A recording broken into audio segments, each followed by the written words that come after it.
படம் ரொம்பவே நல்லாயிருக்கு. தடை அதை உடை நேமுக்கு ஏற்ற மாதிரி கரெக்டாகவே இருக்குது, அர்த்தம் இருக்குது. இந்த படத்தில் வந்து ஒரு உண்மையிலே டிஃப்ரெண்ட்டான முறையில் இருக்குது. ஜாதியை வந்து மையமாக வச்சு தான் இந்த திரைப்படத்தை ஃபஸ்ட் எடுத்துருக்காங்க. மெயின் வந்து ஃபஸ்ட் ஹாஃபை விட செகண்ட் ஹாஃப் இந்த திரைப்படம் வந்து ரொம்பவே வேகமாக ஓடுது. படத்தில் வந்து நல்ல மெசேஜ் இருக்குது. ஒரு பையனை வந்து ஸ்கூல் சேர்க்கறதுக்கு எவ்வளோ கஷ்டப்பட்டாங்கன்னு அந்த ஃபாதர் கேரக்டர் ரொம்பவே நல்லாவே காட்டியிருப்பாங்க இந்த திரைப்படத்தில். அந்த மாதிரி வந்து அதே மாதிரி வேறு சொல்லணுன்னா யூடியூபையும் ஃபேஸ்புக்கையும் இன்ஸ்டாகிராமையும் இதெல்லாம் பார்த்து நம்மளோட நேரத்தை வந்து வீணடிக்காதீங்க அப்படின்னு வந்து திரைப்படத்தில் ரொம்ப சொல்லியிருக்காங்க. ஏன்னா பாதி வாழ்க்கை வந்து நம்ம 3 ஹவர் 4 ஹவர்னு சொல்லிட்டு நம்மளோட இதுவே நேரம் ஆகிடுது.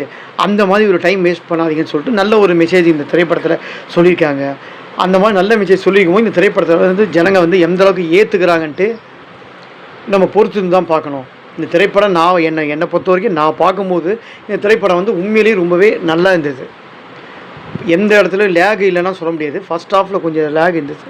ஆனால் போக போக போக இந்த படத்தோட எஃபெக்ட் வந்து உண்மையே நல்லா இருந்தது, வேகமாக இருந்தது. இன்னும் சொன்னீங்கன்னா என்ன சொல்கிறது, இந்த திரைப்படத்தில் வந்து கதாநாயகன் குணா பாலாஜி வந்து ரொம்பவே நல்லா பண்ணியிருக்காரு.